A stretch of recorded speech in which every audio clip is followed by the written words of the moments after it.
Mrs. Suzman, what is your opinion of Mr. Kruger's statement today that the South African government is prepared to talk to black leaders?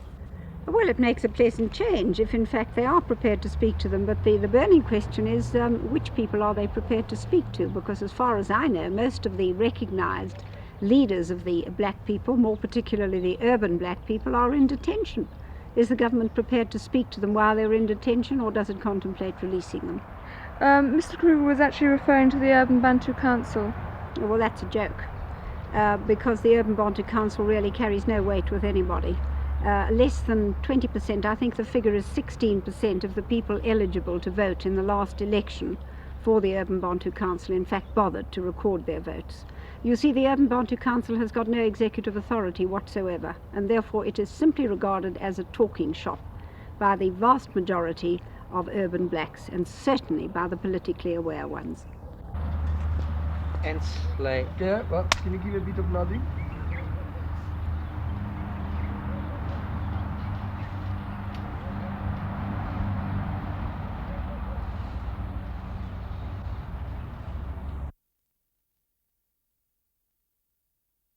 Your view of the opinion of many people overseas that the riots are in fact a demonstration on the part of the blacks the rejection of South Africa's policy of separate development?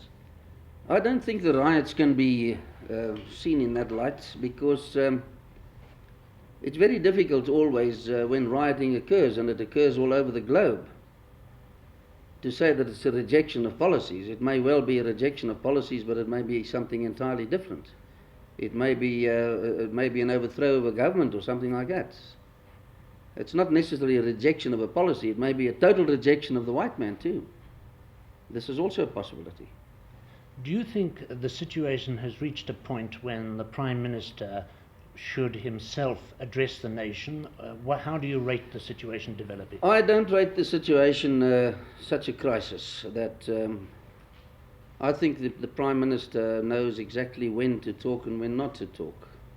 And one must not forget that after all, at least 80% of the people actually involved in the township were not prepared to riot, but were willing to go to work in the normal fashion. In other words, they were ordinary peace-loving folk. And the rioting really consisted of the youth, young extremist groups. And I don't think it was as serious, for example, as any of the riots in Ireland. I think in comparison with some of the riots in America, it wasn't as serious as that. And generally speaking, I don't think it's an unstabling factor. The fact that the youth were involved and spearheaded these riots and demonstrations, is that not an ominous sign that a new generation of young people is beginning to produce this sort of unrest? Well, of course, this is a worrying factor, but it's the same as the youth all over the world. I mean, we've had a series of riots over a few years in America, and it all came from the youth. It all came from the students. And the same thing really is just happening here. The students are the people that are most likely to be influenced by extremist policies and extremist ideologies and the Black Power movement as such. But we believe that on a long-term solution, the moment these youngsters grow up, become educated, start working and so on, it's like everywhere else. The edges get rubbed off and you decide to become an adult. There seems to be growing talk that of a possibility of trade sanctions against South Africa. Has the government considered the implications of this, the effects on the economy, for instance? Well, I think it would be most unfortunate. It's quite impossible at this stage to decide what the effects on the economy would be, but I think that the whole world is linked economically in one way or the other with each other.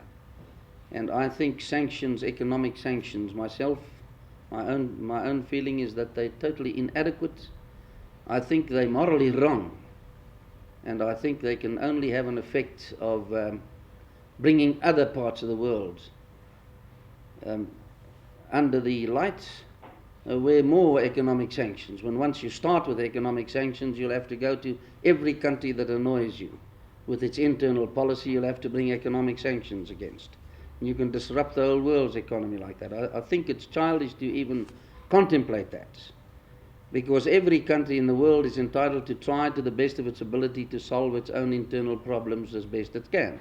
Obviously it has effect on the rest of the world, and we take that into account. But I can show you many policies that would be unacceptable to the Western world, for example, and yet people trade with each other.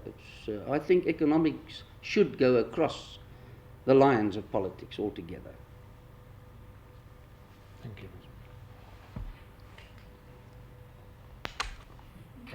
Thanks very much. Thank you very much.